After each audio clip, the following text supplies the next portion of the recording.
Good morning everyone.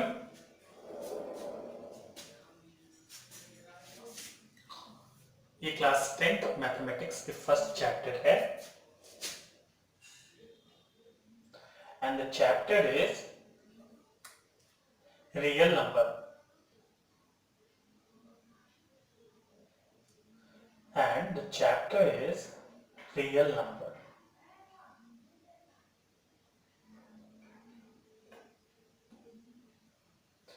इस chapter को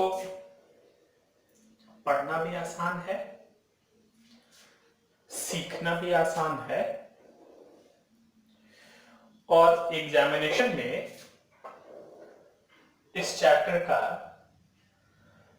5 to 6 marks का वेटेज है।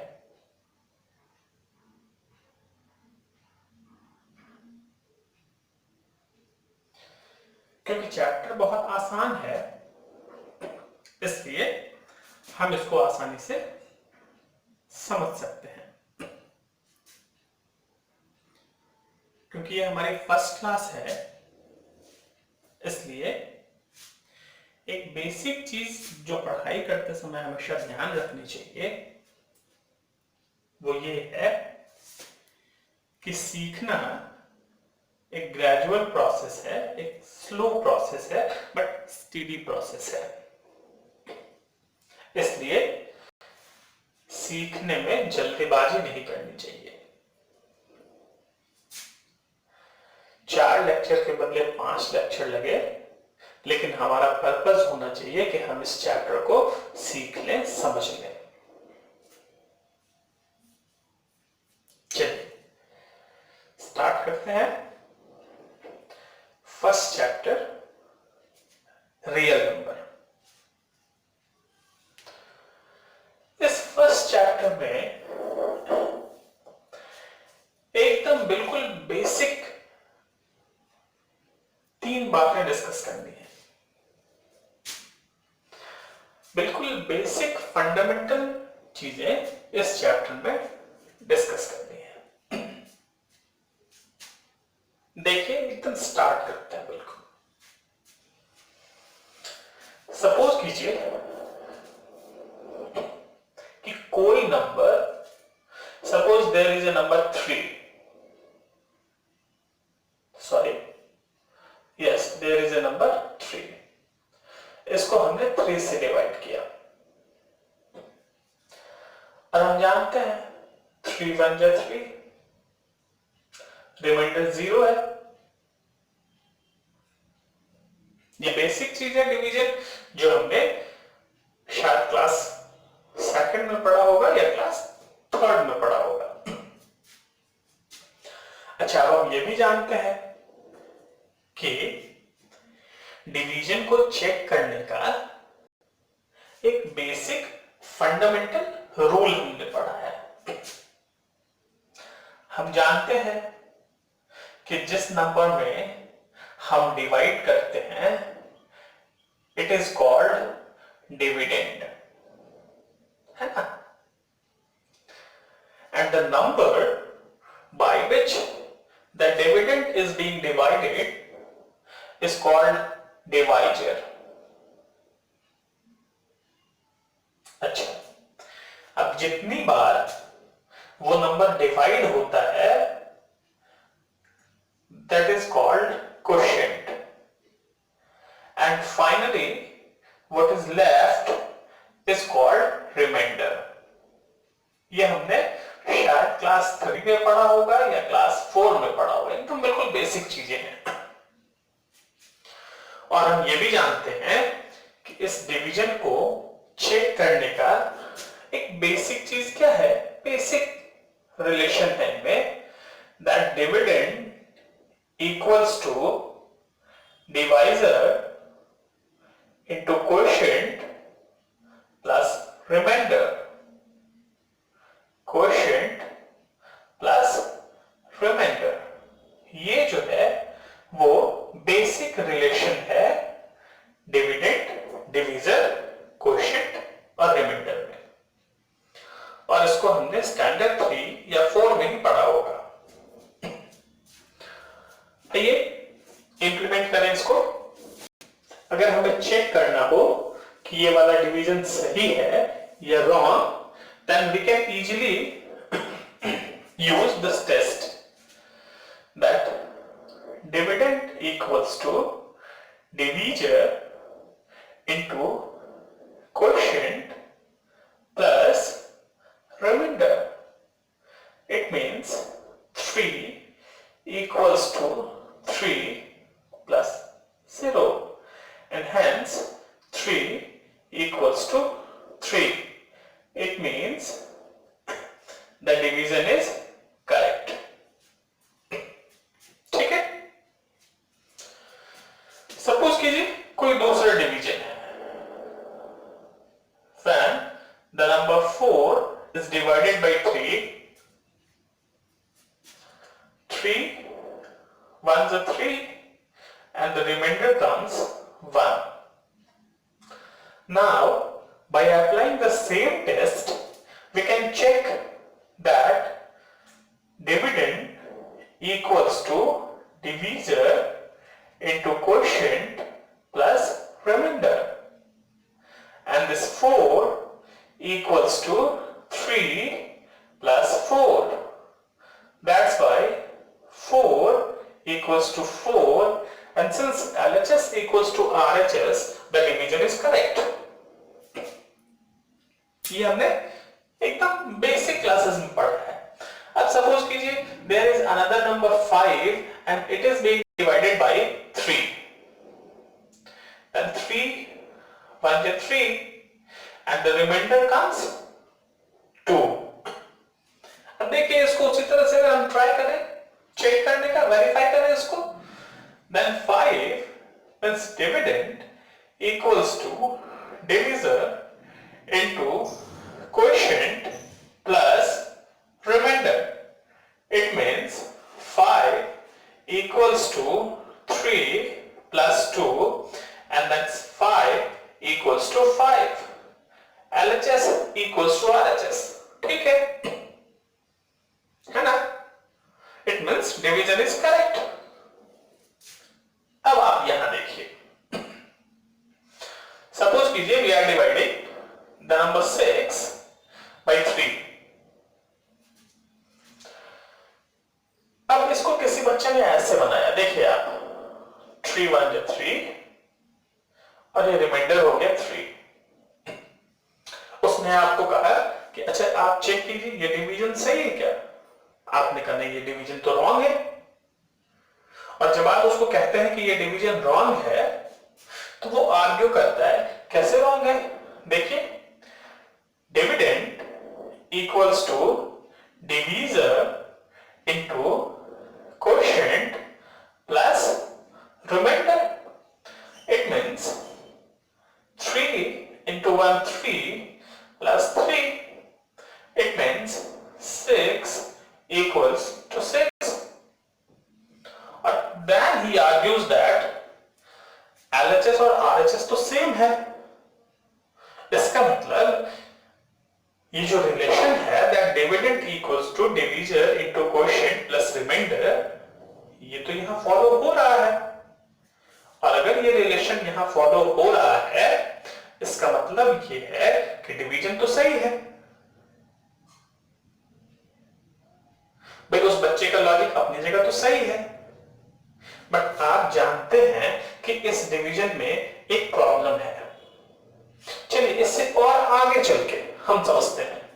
सपोज कीजिए there is another number 7 and if the number 7 is being divided by 3, उस बच्चे ने इसको ऐसे किया, that is 3 1 is 3 and the remainder is 4.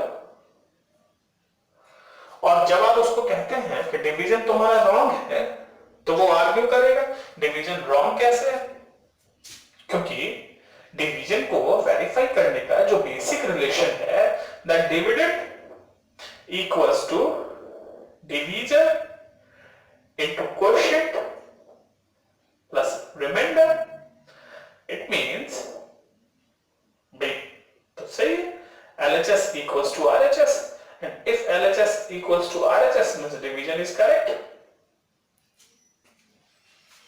लेकिन लेकिन आप जान रहे हैं कि यहाँ एक बेसिक चीज है जिसको अवॉइड किया गया है और इसलिए डिवीजन रॉन्ग है। और वो बेसिक चीज क्या है? आप जान रहे हैं कि देखिए यहाँ ये जो रिमाइंडर है वो इस डिवीजर से छोटा है, तो डिवीजन ठीक है। यहाँ का जो रिमाइंडर है वो इस डिवीजर से छोटा है, डिवीजन सही है। यहाँ का जो रिमाइंडर है वो इस डिवीजर से लेस है, डिवीजन इज करेक्ट। बट जैसे ही ये रिमाइंडर जो है वो इस डिवीजर के इक्वल आ जाता है तो हम समझते हैं कि इसका मतलब नहीं, ये रॉन्ग हो गया। तो फिर इसको कैसे होना चाहिए था? तो ये रॉन्ग हो गया क्यों? क्योंकि अगर ये रिमाइंडर डिवीजर के इक्वल है तो इसको एक आगे जाके 1 नहीं 2 टाइम्स होना चाहिए था, 3 2 6 ये होना चाहिए था। और यहां देखिए यहां का जो रिमाइंडर है वो डिवीजर से ग्रेटर है, तो आप जान रहे हैं कि ये वाला भी डिवीजन जो है वो राइट नहीं है, करेक्ट नहीं है। जब ये डिवीजर से रिमाइंडर ग्रेटर हो जाए तो हम इसको एक आगे बढ़ा के लगाते हैं। इट मींस 3 1 या 3 नहीं लगाएंगे, हम इसको 3 2 6 डिवाइड करेंगे और रिमाइंडर 1 आ जाएगा। इसका मतलब ये है कि सिंपल से डिस्कशन से एक बात हम जानते हैं कि ये जो रिमाइंडर है वो 0 हो सकता है या फिर ये देखिए ये जो डिवीजन है इससे छोटा हो सकता है। यहाँ 1 है, छोटा है, ठीक है, यहाँ 2 है, इससे छोटा है, ठीक है, लेकिन जैसे ही ये इक्वल हो जाता है इसके या फिर ग्रेटर हो जाता है, इसका मतलब ये है कि डिवीजन रॉन्ग जा रहा है ना? तो इसका मतलब ये है कि अगर कोई नंबर a है सपोज कीजिए और इसको अगर हम किसी नंबर b से डिवाइड कर दें और क्वोशिएंट q आए और रिमाइंडर r हो, तो ये जो एक रिलेशन है ना, the dividend equals to divisor into quotient plus remainder, ये तो रिलेशन है ही, साथ साथ एक और इंपॉर्टेंट चीज लाई करता है। क्या? कि ये जो रिमाइंडर है ना वो 0 के इक्वल हो सकता है, ठीक? ये जो रिमाइंडर है वो इस डिवीजर से छोटा हो सकता है, ठीक? और ये जो रिमाइंडर है वो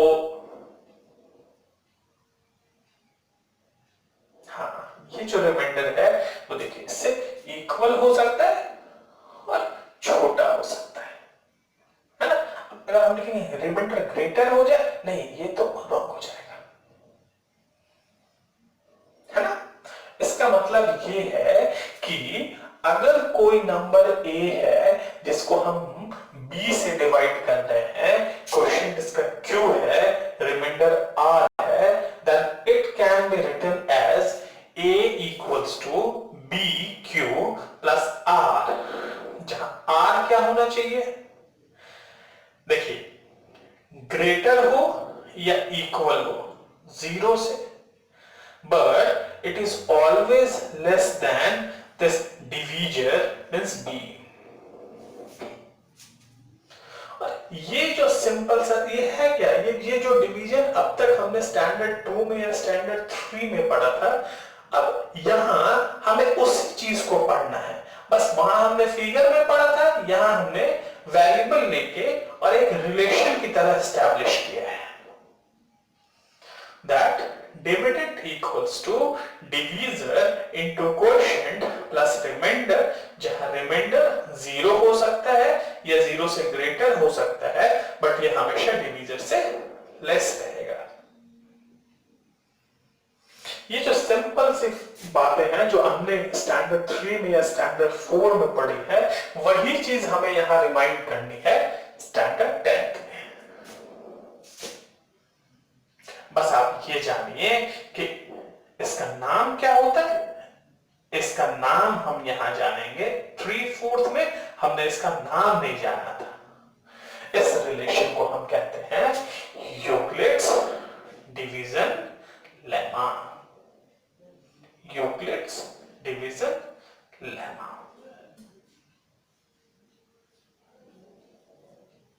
लेमा को आप थ्योरम की तरह समझ सकते हैं। तो ये जो सिंपल सा रिलेशन है, the relation is called Euclid's division lemma. आप जानते हैं कि यूक्लिड से पहले वर्ल्ड के डिफरेंट पार्ट्स में जो मैथमेटिक्स का नॉलेज था वो अलग अलग जगह पे स्कैटर्ड था, है ना। ऐसा कहा जाता है कि यूक्लिड ने सबसे पहले उसके समय तक, यानी यूक्लिड के टाइम तक जितना भी मैथमेटिक्स लोगों को मालूम था उन सारे कॉन्सेप्ट्स को एक जगह इकट्ठा करके और एक बुक बनाई। लेकिन वो बुक आप समझ ही सकते हैं, अगर सारे मैथमेटिक्स के नॉलेज को एक साथ मिलाकर और एक जगह उसको स्क्रिप्ट किया जाए तो कितना मोटा बुक बनेगा। तो इसके यूक्लिड्स ने उसको 10 वॉल्यूम्स में डिवाइड किया, 13 वॉल्यूम्स में डिवाइड किया, और उस कंप्लीट बुक का नाम आपको पता है यूक्लिड ने रखा elements.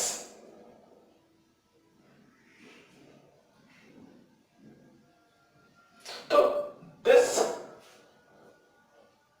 the relation Euclid's division lemma was explained in Euclid volume 7। ये जो सिंपल सा रिलेशन है, इस सिंपल से रिलेशन को हम यूक्लिड डिवीजन लेमा कहते हैं। हमने इसको समझा है। अब इसी को अगर हम लैंग्वेज में लिखें, then we can write for any integers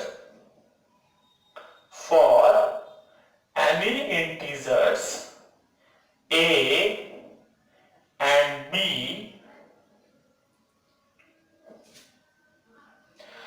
there exist unique integers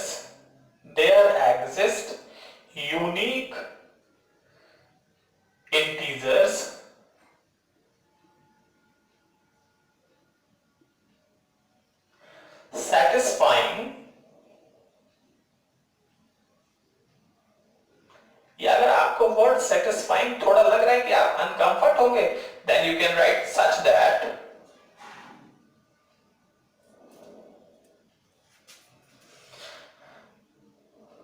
A equals to BQ plus R, where R is greater than or equals to 0 but always less than B। ये जो simple सा statement है, the simple statement is known as Euclid's division lemma। The simple statement is known as Euclid's division lemma, and it was first of all explained in Elements volume 7। अब देखिए ये statement जो है इसको हमें as it is याद करना पड़ेगा, क्योंकि एग्जामिनेशन के लिए ये 1 मार्क का क्वेश्चन है। कैसे क्वेश्चन पूछते हैं? State Euclid's division lemma. आपको इतनी बातें आपको समझाने के लिए बताइए। You will not have to explain all these, हमें सिर्फ लिखना होगा question state Euclid's division lemma for any integers a and b, there exist unique integers। Unique, देखिए एक चीज छूट गया, unique integers q and r, sorry that's why revision is essential, q and r satisfying, or you can write such that a equals equals to BQ plus R, where R is equal to or greater than 0 but less than B. ये 1 marks the question, and the question will like state Euclid's division lemma. State Euclid's division lemma. ये section A का 1 marks का question है और आपको simply answer करना होगा यही बात. For any integers a and b, there exist unique integers q and r satisfying or such that a equals to bq plus r, where r is equals to or greater than 0 but less than b.